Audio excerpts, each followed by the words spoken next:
듣다 보면 내공이 쌓이는 방송 2시간 철학의 돌풀입니다. 비니입니다. 네, 저희는 요한네스 힐슈베르거의 서양 철학사 상권 고대화 중세편 읽고 있고요. 제2편 중세 철학, 제2장 스콜라 철학, 그 중에서도 아퀴나스, 토마스 아퀴나스 공부하고 있습니다. 624쪽이고요. 존재, 토마스 아퀴나스의 존재란 개념에 대해서 공부하고 있는데요. 소제목은 아리스토텔레스적인 존재 원리들 해서 나옵니다. 한번 들어가 볼게요. 토마스는 존재를 더욱더 해명하기 위해 진료와 형상, 인과와 목적이라는 개념들로 되어 있는 아리스토텔레스의 4가지 실체의 원리를 이어받는다. 그 밖에 또 플라톤적 아우구스티누스적인 사고로부터 원형이라는 개념도 이어받는다. 토마스의 형이상학은 실체 형이상학이다. 보면 진료와 형상의 복합체라고 해요. 이게 핵심이다. 아리스토텔레스에게 있어서는. 그리고 625쪽을 보면 존재란 단적으로 그리고 근원적으로 여러 실체들을 말한다. 이런 인용문이 있고요. 실체에 있어서 본질적인 것은 스스로를 위해서 있는 것이라는 점이다. 이게 자족이죠, 자족. 스스로를 위해서 있는 것. 이게 실체다. 실체는 제 스스로 원인을 가진 것이거나 원인이 없는 것, 즉 스스로에 의해서 있는 것이 아니다. 이게 스스로를 위해서 있는 것이 실체인데 스스로에 의해서 있는 것은 실체가 아니에요. 위에서와 의에서의 차이입니다. 구별을 하셔야 돼요. 실체란 스스로를 위해서 있는데 스스로에 의해서 있진 않아요. 왜냐하면 유독 스스로에 의해서 있는 것인 신의 실체 이외의 모든 실체들은 창조된 것들이기 때문이다. 실체가 인과의 계열에 끼어들어 있다고 하는 것도 그 개념과 더불어 부정될 수는 없다. 오히려 실체의 개념이 뜻하고 있는 바의 것은 실제의 양식이며 이 실제 양식은 어느 정도까지는 자립적인 것으로서 항상 하나의 다른 것 안에 있는 속성들의 완전한 비자립성과 분명하게 구별 지어지는 바일 것이다. 아리스토텔레스와 마찬가지로 토마스도 이런 구별이 경험 속에서 자연적인 눈에 직접적으로 밀어닥친다고 생각하고 있다. 또 아리스토텔레스와 마찬가지로 토마스는 우리들의 사고와 언어가 실체 개념을 요구한다는 사실도 인정하고 있다. 왜냐하면 우리들이 말로써 나타내는 것은 항상 어떤 주체에 관한, 즉 그 밑에 있는 것에 관한 진술이기 때문이며 또 실체의 개념이 없다면 생성이 설명될 수 없기 때문이다. 만약에 모든 것들이 아무런 관련도 없이 분열되어서는 안 된다고 한다면 생성은 그 어떤 것에서 행해지지 않으면 안 되기 때문이다. 이게 이제 제1실체에 대한 얘기고, 그런데 구체적인 것과 개별적인 것이라는 뜻의 이 제1실체 이외에 토마스는 제2실체도 알고 있었다고 해요. 이 제2실체란 많은 개체들 안에서 동일한 것으로서 존재하고 있는 것, 즉 공통적인 본성이다. 자, 제1실체는 구체적이고 개별적인 사물들인데 제2실체는 공통적 본성이에요. 좀 감이 오실 것 같은데 제2실체는 종이나 유와 일치하며 토마스는 오히려 이 제2실체를 본질이라고 했다. 제2실체는 정의에 의해서 엄표된다. 제2실체의 제1실체에 대한 관계는 제1실체의 형상적인 부분, 제1실체의 형상적인 부분이 제2실체인 거죠. 예컨대 인간성과 소크라테스와의 관계, 소크라테스는 제1실체고요. 인간성은 제2실체인 거죠. 토마스에게 있어서의 제2실체는 단순한 보편적인 개념이 아니라 우리들이 곧 보게 될 바와 같이 본성적으로 이룬 것이다. 이게 시점이에요. 시간이 들어가는데 본성적으로 이룬 거예요. 이 보편적 개념이기도 하면서 아까 인간은 보편적 개념이죠. 소크라테스에 비해서. 그와 동시에 본성적으로도 일러요. 이데아 생각하시면 돼요. 이데아, 플라톤의 이데아가 먼저 있었죠. 시점, 시간상. 이데아가 먼저 있었고 이데아를 모방한 모상들이 생겨났잖아요. 우리 지금 현재 우리 살고 있는 세계들. 본성적으로도 일러요. 제2실체. 제2실체 다음에 제1실체가 도래합니다. 자, 이제 이게 첫 번째 문단을 읽었는데요. 진희님은 어떻게 보셨나요? 네, 앞선 맥락에 크게 다름이 아닌데 대신 지금 우리가 주목해야 될 바는 조금 더 존재에 대한 얘기를 더 구체적으로 하고 있고 토마스 아퀴나스가 존재와 본질이라는 책을 썼는데 그에 대한 논의가 주가 되는 것 같아요. 그래서 존재를 어떤 특성을 가진 것으로 보았는지 본질과 어떻게 다르다는 것을 계속적으로 예시를 통해서 또는 그런 유사한 단어들을 사용하고 있는 그 직전의 학자들과 더불어서 어떻게 차이가 있고 어떤 부분은 좀 공통적인지를 같이 이야기를 하고 있습니다. 그래서 계속 존재와 본질의 부분이 인용구로 제시가 되어 있는 걸로 확인이 되고요.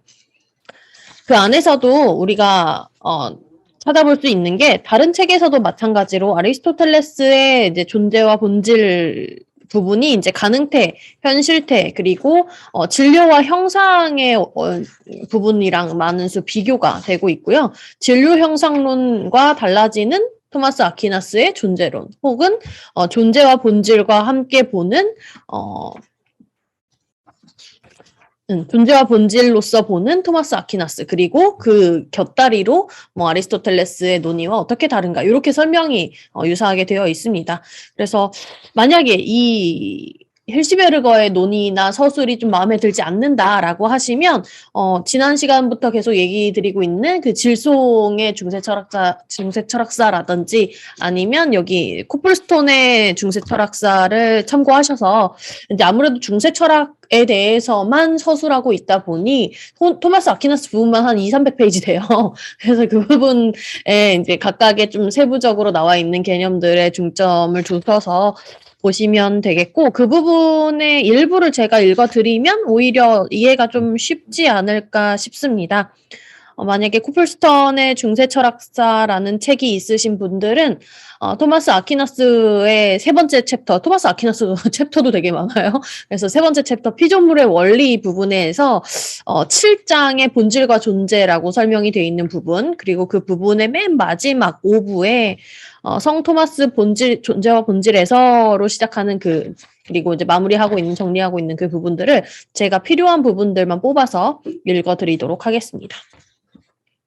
코플스턴의 중세 철학사 페이지로는 428페이지고요. 있으신 분들은 참고해서 보시면 되겠습니다. 그래서 성 토마스는 존재와 본질에서 존재를 우유성으로 보지 않은 것은 확실하지만 이 구별을 다루는 방법에 있어서는 이제 알파라비와 아비첸나라는 다른 중세 철학가들도 앞에서 다루었거든요. 이제 아비첸나 재밌는데 왜 여기서는 이렇게 짧게 다뤘지? 하거나 아니면 왜 안 다뤘지? 이런 얘기들을 했었는데요. 그 맥락에서도 같이 봐도 되게 재밌습니다.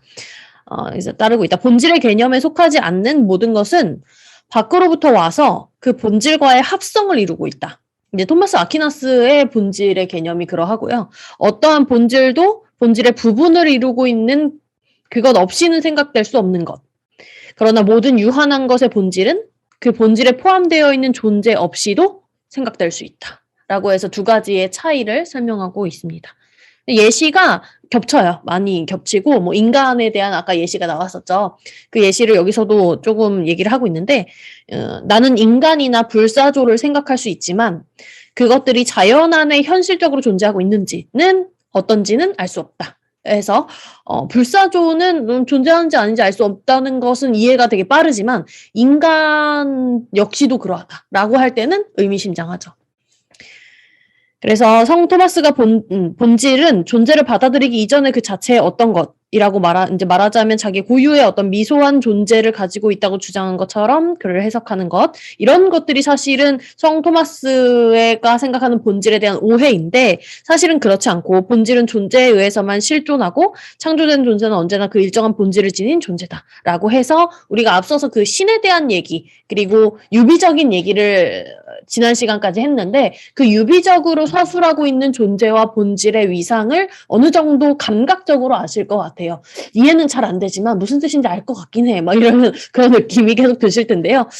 딱히 이렇게 딱 부러지게 정리할 수 없다는 맥락 역시도 토마스 아퀴나스가 우리가 인간의 말과 생각과 그 개념에 대해서 천착해서 얘기를 했다라고 한 지난주에 그 마지막 시간의 그 맥락에서처럼 그 존재와 본질에 대해서 상당히 깊이 탐구를 했고 그 깊이 탐구한 맥락들이 사실은 첨예하게 다른 학자들과 비교함으로써만 알 수 있는 그의 아퀴나스의 개념이 있었다. 이 정도로 정리할 수 있겠고요.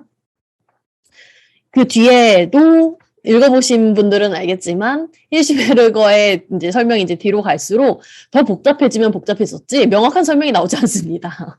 그래서 아퀴나스를 직접 읽어보더라도 그렇다라고 할 수 있겠지만 우리가 계속적으로 상기해야 될 것은 이 유비적인 개념에 대해서 계속적으로 말하고 있고 존재와 본질 중에서는 조금 더 본질에 대한 역사에서 존재에 대한 얘기를 앞서서 전면에 내세우고 있다는 점, 그 존재의 예시로서 하느님을 다루고 있고 하느님이라는 존재 이렇게 얘기하고 있다는 그 하나의 구를 계속적으로 어떤 뜻일까 곱씹어 보시면 하느님이라는 본질이 아니라 하느님이라는 존재라는 맥락의 어떤 좀 감도가 더 높아지시지 않을까 싶습니다. 네.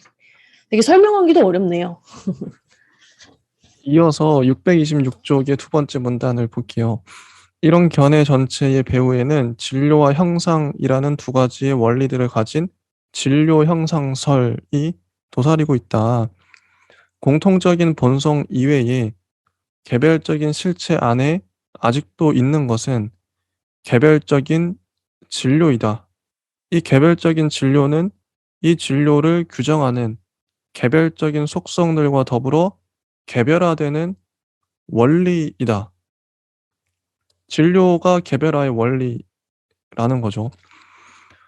진료의 개념은 두 가지로 나타난다. 제1진료.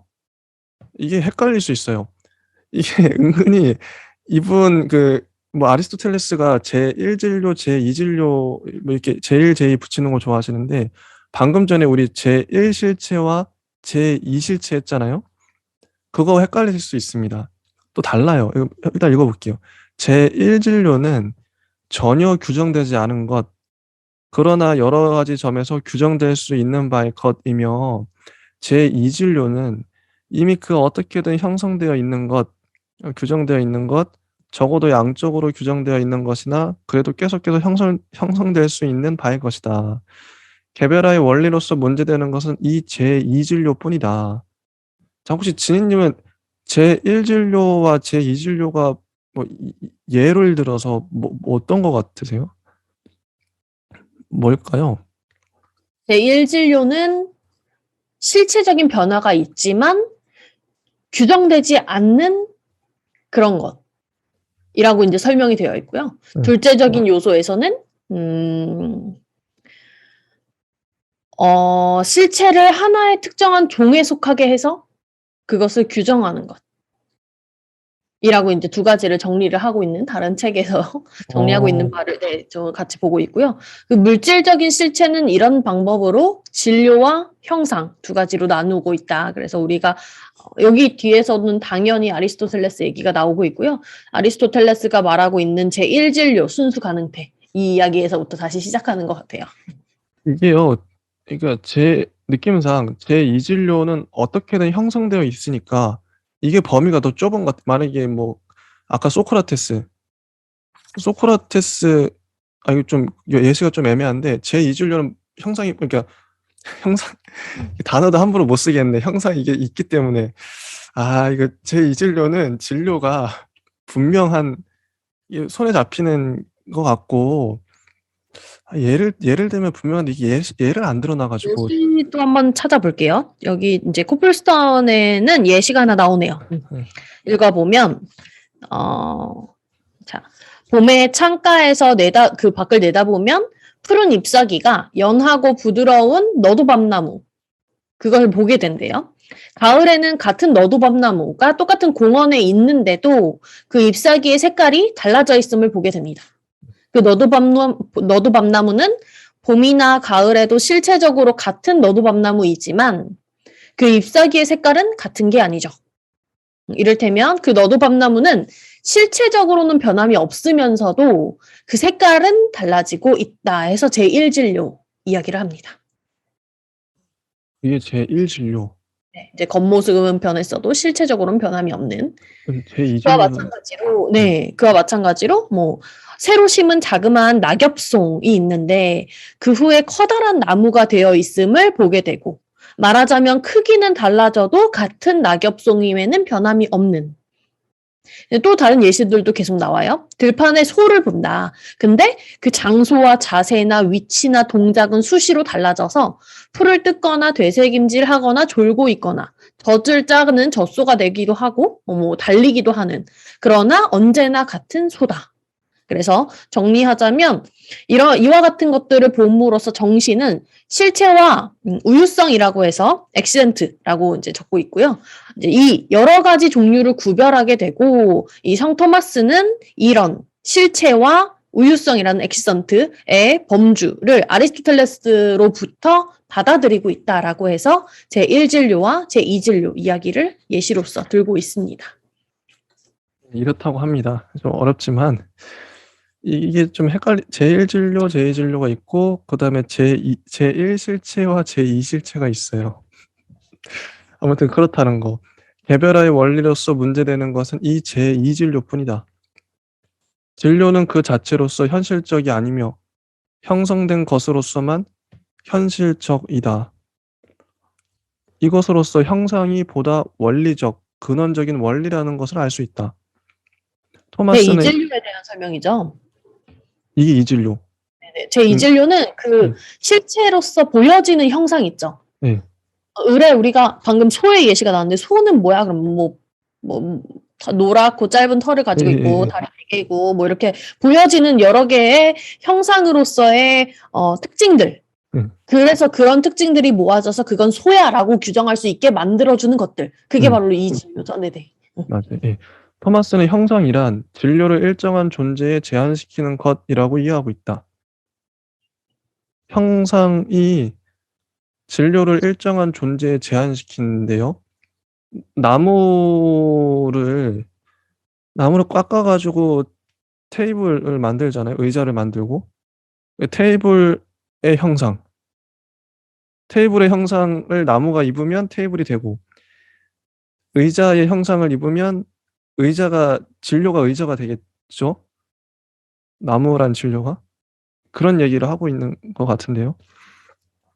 그런데 하나의 사물을 전체적으로 규정하고 그 사물의 모든 부분들을 그렇게 있는 그대로 규정하기 위해서는 여러 형상들이 필요치 않고 항상 단 한 가지의 형상만 필요하다. 뭐 그렇겠죠. 소는 소고 산은 산이고 물은 물이기 때문에. 앞서서 말씀하신 부분은 그 일진료가 무엇이든 어떤 형상이든 될 수 있는 아리스토텔레스는 이제 가능태라고 얘기를 했죠. 그 가능태에 대한 설명이었고 그래요? 네, 아무런 형상도 없는 그 순수 가능태 이야기를 또 연달아서 하죠. 그래서 제1실체는 제1실체 진료 얘기가 아니라 제1실체는 아까 제1실체가 그러니까 제1실체는 구체적이고 개별적인 거라고 그랬어요. 소크라테스. 제2실체가 아까 인간이었고 그래서 제1실체 소크라테스는 제1실체는 진료를 내포하는 것이며 또 단순히 형상 속에서만 성립되는 것이 아니다. 형상만이 그 양식에 있어서 실체가 생기게 되는 원인이라고 말하고 있다. 형상이 있기 때문에 실체가 생긴다. 진료의 의의는 종이 위에서만 가능하다. 왜냐하면 그 진료가 그 무엇을 규정한다고 할 때마저도 그런 안에 있어서만은 진료 자체가 이미 형상적으로 규정되어 있기 때문이다. 이에 덧붙여 형상이란 사물이 모상으로서 신에게 관여하는 것에 지나지 않는다. 이 신의 자 이제 진료를 형상이 규정하고 형상을 신이 관여하죠. 이 올라가고 있죠, 논의가. 이 신의 무한한 완전성은 예컨대 우리들이 많은 단어들을 가지고서 한 가지로 동일한 사태를 설명할 때와 마찬가지로 많은 형상들에 의해서 해석되며 따라서 신 안에는 항상 존재부터 실제하게 될 모든 것들이 포함되어 있으며 대립되는 것마저도 대립물들의 참된 일치 속에서 신에게 내포된다. 신에게 내포된다.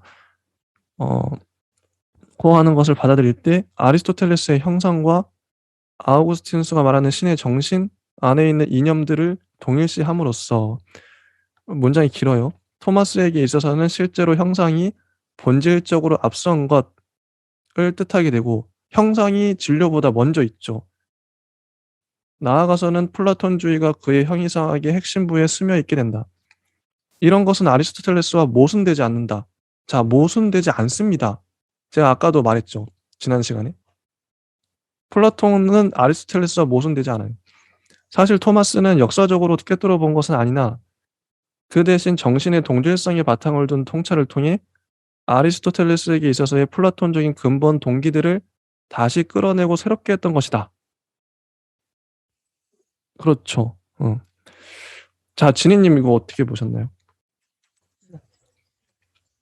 일단 그 성 토마스 아퀴나스가 이야기하는 구체적인 실체라는 건 앞서서 아리스토텔레스의 1진료, 2진료와 매우 밀접한 관련이 있다는 점, 그리고 그 1진료와 2진료로서 얘기할 수 있는 순수 가능태, 그리고 뭐 현실태, 이런 것들은 형상과 관계해서 어떻게 존재하고 있는지에 대해서 계속 얘기를 하고 있고요.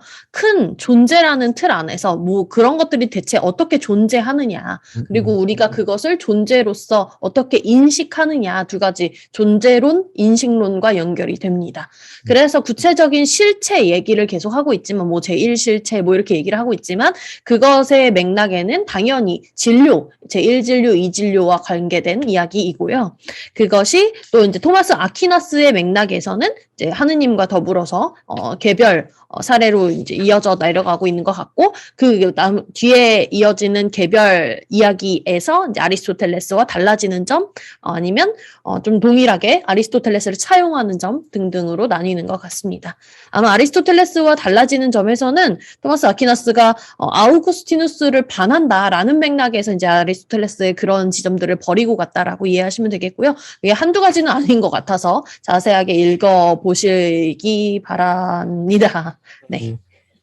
이어서 자, 보편자의 문제에 대한 토마스의 위치가 중요한 뜻을 가지게 된다. 토마스는 스콜라 철학에서 일반적으로 알려져 있는 요거 나왔었죠. 지난 시간에 뭐 지지난 시간에 그 알베르투스 마고누스가 했던 주장이에요. 처음에 사물에 앞서 사물 안에 있는 사물 뒤에 있는 이 세 가지 분류법이 있는데요. 요걸 받아들여서 어떻게 설명했냐면 보편자 그 자체는 즉 보편성의 형식으로서는 정신 안에만 있으나 이게 사물 뒤에 있는 거예요. 일단 쫙 읽고 한번 설명을 드릴게요. 현실적으로는 개별적으로 실제화되어서 나타난다. 즉 사물 안에 있다고 설명하고 있다고 하더라도 실제로는 사물을 앞선 보편자에게 중점을 두고 있다. 이게 뭔 말인지 좀 아리까리하실 텐데 다시 한번 좀 구체적으로 이 세 가지가 나와요. 보편자. 보편자는 그 보편성의 형식, 우리가 보편성을 끄집어내는 거는 추후적인 거죠. 사후적인 거잖아요. 논리적으로 봤을 때. 그래서 정신 안에만 있고 사물 뒤에 있어요. 사물이 먼저 있어야지 이 사물을 보고 이걸 추상화시켜서 보편을 끄집어내잖아요. 그래서 보편자 그 자체는 사물 뒤에 있습니다. 이거 맞는 말이죠. 그 다음에 두 번째, 현실적으로는 개별적으로 실제화되어서 나타난다. 보편자는 사물 안에 있어요. 개별의 사물 안에 보편자가 있죠. 사물 안에 있죠. 설명하고 있다고 이렇게 설명하더라도 실제로는 사물을 앞선 보편자에게 중점을 두고 있다. 우리 계속 해왔던 논의, 사물에 앞서서 이데아가 있고 형상이 있고 그 형상을 진료가 받아들이고 이런 얘기 했잖아요. 그래서 사물에 앞서서 보편자가 있습니다. 그럼 이걸 종합을 하면 어떻게 되냐면, 왜냐하면 이 사물에 앞선 보편자가 다른 두 가지, 아까 두 가지, 사물 뒤에 있는 보편자, 사물 안에 있는 보편자, 이거를 규정해요. 사물에 앞선 보편자가 다른 두 가지를 규정합니다. 그리고 흡수해요. 사물에 참된 내적인 본성을 뜻하기 때문이다. 그 이유는 실체를 창조하는 것은 형상뿐이기 때문이다. 그래서 영혼이 전체적인 인간과 육체적인 것마저 흡수할 뿐 아니라 형이상학에 있어서는 진료적인 것들이 결국은 관념적인 것으로 분해되고 만다. 이런 얘기죠. 진희님 이거 어떻게 보셨나요? 짧지만 이게 되게 임팩트 있어요. 저는 여기서는 별 다른 정리 없이 쭉. 그냥 그렇다. 네네. 그런가 보다. 네. 좋습니다. 넘어가서 628쪽 두 번째 문단. 규정되는 것으로서의 진료와, 재밌죠? 규정되는 것으로서의 진료와 규정을 하는 것으로서의 형상은 이미 그 개념의 뜻 속에 수동적인 것이나 능동적인 것을 내포하고 있으며, 따라서 아리스토텔레스에 있어서의 이 짝지어진 개념들을 가능태와 현실태라고 하는 한 쌍의 다른 개념과 일치된다고 알 수 있다. 자, 아리스토텔레스가 플라톤에게 이런 말을 했대요. 이데아만 가지고서는 집을 지을 수 없다. 이런 반론을 했다는 거죠. 즉 세계는 존재의 규정을 내리는 모습과 한계라고 하는 정적인 계기에 의해서만 설명되는 게 아니라 이게 형상 이데아죠.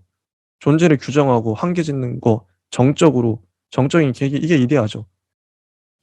근데 요것만으로는 세계가 설명이 안 된다.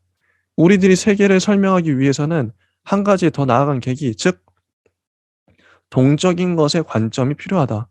그래서 아리스토텔레스가 한 걸음, 그러니까 A와 A 플러스 B를 제가 계속 얘기하는데 한 걸음 더 나아간 거예요. 플라톤의 이데아, 그러니까 형상 플러스 진료. 그러니까 아리스토텔레스는 진료를 강조하는 것처럼 보여요. 새로운 얘기를 하니까. 근데 이 진료 현실 세계죠. 형상은 신의 세계인 건데, 그래서 동적인 것, 이 현실 세계, 이 동적인 것인 거죠. 동적인 것의 관점이 필요하다. 아리스토텔레스는 이런 동적인 관점을 능동인, 즉 운동의 원리라고 한다. 이데아는 정적이고 이 진료의 세계는 동적이에요. 운동의 원리는 능동인이죠. 그리고 이 운동인, 능동인에 알맞는 것이 현실태와 가능태라고 하는 두 개념과 더불어 생겨나는 그의 사고의 도식이다. 이 두 가지의 개념들은 궁극적인 것이다. 근데 이 두 가지는 이끌어내줄 수는 없대요. 예를 들면, 자, 현실태와 가능태의 예인데요. 잠자는 것과 깨어있음. 당연히 잠자는 게 현실태겠죠. 잠자고 있는 상태. 거기서 깨어나는 건 가능태일 거고요. 0과 100이라고 하면 될까요? 쉼과 활동, 쉬고 있는 상태와 활동하는 상태. 감은 눈과 실제로 보는 것을 지었어요. 토마스도 아리스토텔레스로 하여금 가능태와 현실태라는 개념을 발전시키게 한 생각에 찬동하고 있다. 629쪽에 보면 더 자세한 얘기가 나옵니다. 가능태란 가능한 존재라는 뜻이고 논리적으로 모순이 없는 것이라는 뜻이 아니라, 어렵죠. 자, 가능태가 가능한 존재인 건 알겠어. 그래, 가능하겠지 뭐. 근데 논리적으로 모순이 없는 것이라는 뜻은 아니래요. 논리적으로 모순이 없는 것이라는 뜻은 아니다. 존재의 양태라는 뜻으로 이해되어야 한다. 가능태도 존재다. 가능태도 존재다.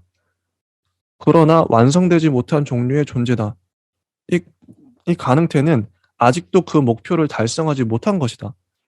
가능태는 아직도 형성될 수 있는 바의 것이며 작용을 받을 필요가 있다. 그렇게 되었을 때에야 그것은 현실적인 것으로 되나 그러기 전에는 가능성에 지나지 않는 것이다. 이 가능성은 절대적인 가능성, 제1진료에 알맞는 수동적인 가능태일 수도 있고 또 이미 실현되어 있는 어떤 것이 현실화되었다는 뜻으로 예컨대 C눈이 성장해서 나무가 되고 이런 거죠. 이런 뜻으로 상대적인 가능성, 제2진료에 걸맞는 능동적인 가능태일 수도 있다. 이게 그러니까 가능태가 잠재태라는 말이 또 따로 있겠죠? 가능태가 가능성인데 잠재성인가? 싶기도 하고 일단 읽어볼게요. 현실태는 현실이요. 현실로 된 것이다. 그래서 현실태는 뭐 쉽죠? 현실태는 가능태의 완성이요. 그런 안에 있어서는 자, 현실태가 가능태의 완성이에요? 이게 우리 지금 관념하고 좀 달라요. 우리가 봤을 때는 현실은 이렇게 지금 착잡하고 불우하고 한데 우리의 가능성은 무한해 이렇게 하면은 가능성이 더 커 보이잖아요. 미래에 뭐 꿈, 희망 이렇게 가잖아요. 근데 그게 이게 좀 달라요. 여기서 말하는 가능태와 현실태는 그런 의미가 좀 달라요. 가능태의 완성이 현실태래잖아요. 달라요. 요 맥락으로 보셔야 됩니다. 그런 한에 있어서는 가능태의 선이 현실태예요. 이렇게 완성된 존재는 제1현실태라 불리며 이 존재자에 작용하는 존재는 제2현실태다.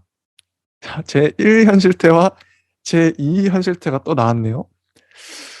현실태는 항상 가능태에 앞서는 것인데 현실태가 가능태에 앞서 있어요. 아까 이제 이런 비슷한 논의가 형상이 진료보다 앞서 있다고 했잖아요. 특히 개념, 시간, 본성 및 목적에 따르자면 그렇다는 것이다. 이렇게 해서 근본적인 공리가 주어진다. 자, 이 공리가 토마스의 형이상학 전체를 떠받치고 있으며 존재가 신 안에 그 발단과 종말을 가지고 있다고 하는 것을 증명해내는 최고의 업적을 낳게 한다. 이제 적극적인 응용이 나옵니다. 자, 신은 절대적으로 현실적인 것이며 신이 현실적인 것이에요. 절대적으로. 그래서 순수 현실태예요. 신은 순수 현실태입니다. 다른 편에는 절대적인 가능태가 있다. 이 두 가지 순수 현실태와 절대적인 가능태 사이에는 전체적인 존재가 온 우주가 있는 거죠. 가능성과 현실성이 혼합된 것으로서 또 무라는 극한에서 무한히 완전한 것의 극한에 이르기까지의 것들이 계속해서 현실화되어 가는 과정으로서 껴있다. 이러한 존재는 창조된 존재이며 그러니까 보면 현실태가 신이에요. 신. 가장 완전한 그 순수 현실태. 극단의 현실태가 순수 현실태가 신이고 가능태는 무인 것 같아요. 여기 봤을 때 무. 아무것도 아닌 거죠. 무. 좀 우리가 생각하는 거 달라요. 가능태. 신이 이런 존재의 시작이며 그리고 좌우간 존재가 있는 이상 그것은 창조된 존재임이 틀림없다. 왜냐하면 현실태가 가능태를 앞서는 것이기 때문이다. 이게 맞는 말인 게요. 신은 원래부터 있어요. 늘 있었죠. 그래서 현실태예요. 가능태가 될 수가 없어요. 신은 있으니까 원래 있는 거죠. 그래서 현실태고 현실태는 가능태를 앞서요. 또 신은 존재의 종말인데 신이 존재의 종말. 그 이유는 현실태가 가능태의 완성이며 가능태는 현실태를 동경하고 그것으로 향해 서둘러 나아가기 때문이다. 아, 멋있죠. 자, 여기까지 이게 진희님이 좀 알기 쉽게 좀 풀어서 설명해 주실 거예요. 네, 이렇게 네. 순수 뭐 현실태, 가능태 계속 이야기가 나오고 있는데 네. 저도 정리를 잘 할 수 있을지 모르겠어요. 그냥 쭉 따라서 아 그렇구나 하고 말았는데요. 일단 제1진료 자체가 순수한 가능태다. 라는 문장을 먼저 이해해야 될 것 같은데요. 제1 진료는 아까 우리가 실체적